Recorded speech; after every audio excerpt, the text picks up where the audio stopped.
as like a 6-year-old thinking it's gonna ruin my life. Like I wasn't gonna be able to do the stuff I thought I was able to do.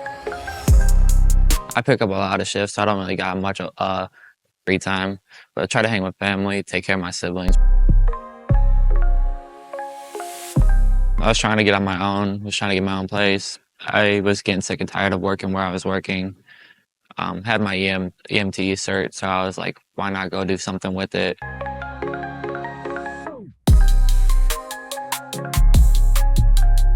My name is Matt Hallis. I'm from Brook Park, Ohio.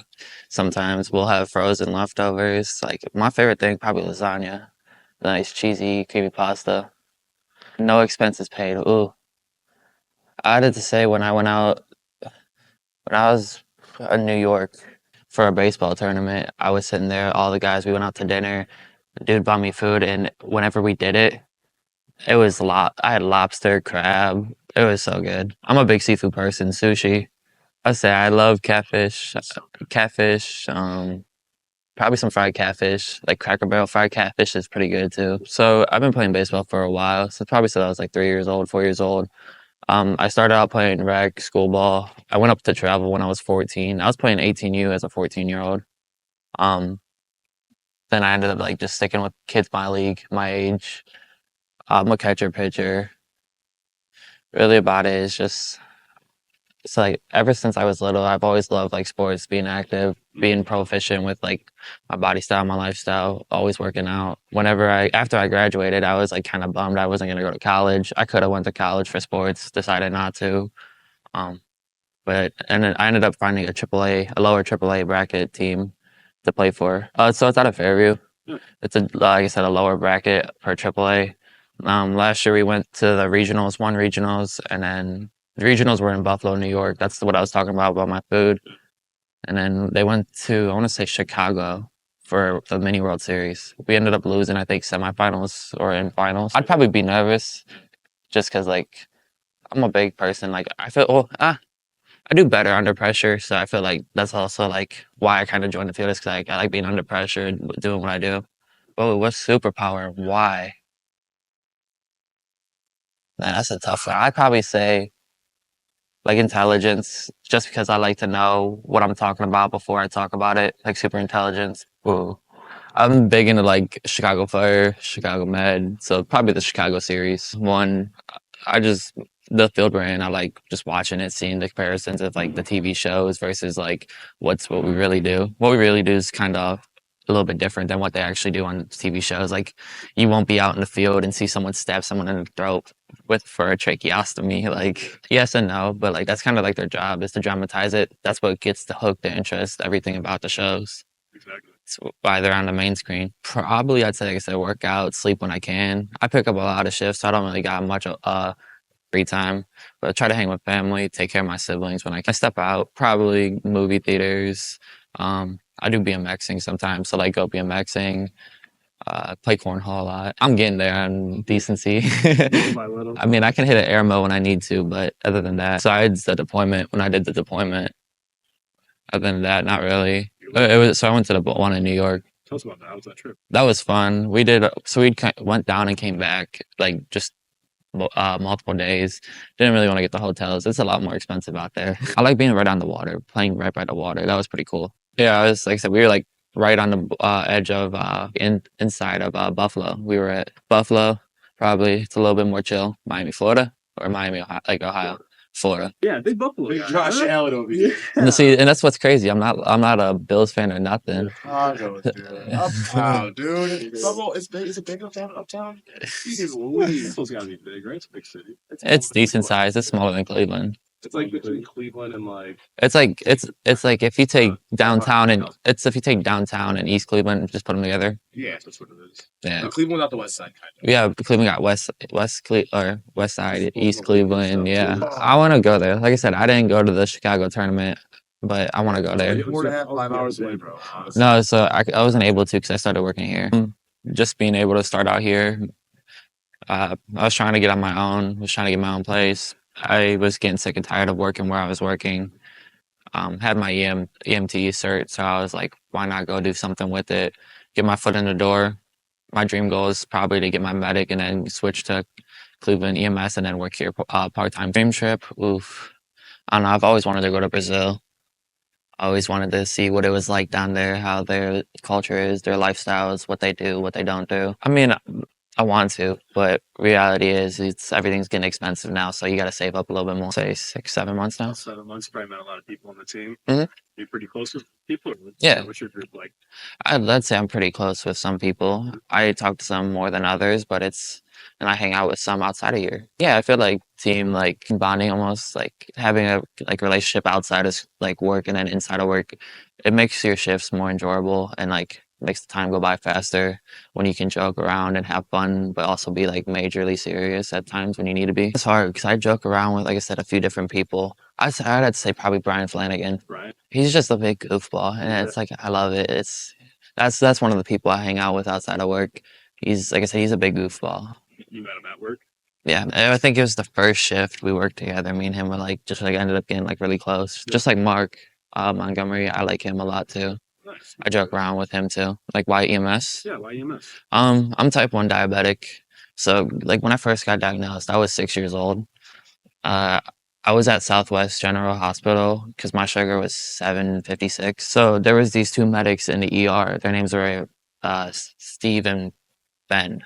I want to believe, but they made my whole experience a lot easier for me to like, as like a 6-year-old, thinking it's gonna ruin my life. Like I wasn't gonna be able to do the stuff I thought I was able to do still. So like they made it a whole lot easier for me, and everybody that was like my whole pediatric team at Rainbow Hospital made like my life a lot easier. So it made it more comfortable and like understanding. So like I feel like those guys are like the major reasons why like I chose what I wanted to do. So you were 6 years old and this happened to you, and you kind of got inspired by them? Yeah. To do it? Nice. What did you get into the industry first? When did I get into it? Yeah. Well, I got my certs this year. I passed registry in January. Got my NREMT on my birthday because I passed my registry before I was even 18. I was 17 years old. I had to wait about a month and a few days to get my. Quick or hard? I would say it was pretty quick and easy, especially because like I built like a relationship with like my FTOs. Like Mark was one of my FTOs. He helped me a lot.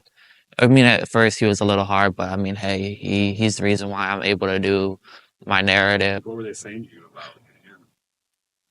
him? They said it's really flexible. They're able to like help, like work around your schedule.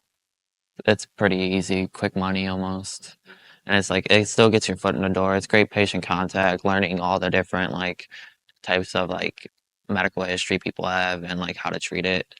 Like when I was on the road during FTO or when I was by myself. What's the difference? FTO. So when I was with an FTO, I was still doing my. I think that day we ended up doing like 10 calls. I want to say 8, 10 calls.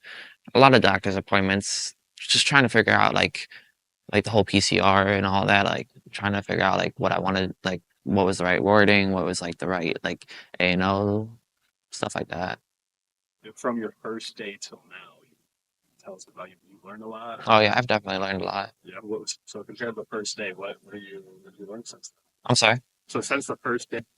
I'm a person that tries to like not make mistakes, but like everybody makes mistakes. We're human. That's what we're genetically made to do, make mistakes to learn from them. So I've had like great FTOs, great partners that like, hey, I ask them a question, they say, hey, do it this way instead of this way. It's just like I said, there's been people who have definitely helped a lot more. When I first come in, I usually work 7 a to 7 p. When I first come in, we do our truck checks. We do make sure we got gas for the day. Most of the time, we will stop at Speedway before our first call because they give us like some time in between to get there to the call, get gas if we need, do what we need to do. Stop, grab a coffee, probably get gas. Head to our first call. Throughout the day, we'll do an average from like I want to say like 4 to like 8 calls. After the day, come back, make sure our truck either is cleaned or filled up with gas and whatnot. Probably say after that, just go home, chill, shower, do what I need to do, eat full-time, like full-time job. It taught me like a consistent schedule, like, hey, this is what you work, this is where you need to be here. Like, just kind of help guidance towards like schedulability. I'm a person that likes to try to stay on schedule. I don't really like going off schedule, doing like all different types of things, even though I pick up a lot. But it just taught me like the importance of scheduling, like managing your time, doing what you need to do. Probably my first SCT call with a medic. That's about it. Um, I was impactful. yeah, I'm trying to figure out a way to say it without like being too like over like it's a hip, but I gotta be careful what I say. Yeah, you take your time. We can edit things out too. I say, we were at Akron Suma picking up a patient. It was a suicide homicide patient we were transporting. So the first time seeing something like that, it was a little queasy. Just because like even though I wasn't there to like respond to like when it happened, still seeing like the aftermath of it and like how like everything turned out, it's still a little queasy. Yep. Wanting to definitely get my medic to help people in that scenario, like because I eventually want to be like I said on a fire department running 911, so I want to help people. So, uh, just starting out in EMT school, I went to Polaris. So my junior year, I started Polaris doing the EMT fire. So technically, I did 2 years of EMT, and because for how Polaris works is our junior year, we did like our anatomy and physiology, we did our medical terminology, stuff like that. Um, Went through like all the books and all that. Then find a trade school that will accept you, like that, or that works with your school. I got lucky to have a trade school that worked with my school. Nice. Probably, I'd say probably find like another specialty to get into because I had a lot of free time, like between Polaris. Because I like Polaris was at Tri-C for our senior year, so we were doing like at the college campus because they had more resources. So I was doing like college credits and the EMT and fire academy. I'd say find like something more lenient towards like and mistreat patients. Like there's people out there that do this job because they love it. They want to help people. They want to take care of like the ones that need help the most. And then there's the ones that just do it because it's 24 on, 48 off. But let the like EMTs help medics more. Let like the protocol open up and stuff. Medics trying to get an IV started. Let like the basics draw up the medications or like help push it while they're trying to do other important things if someone's life is like severely in need.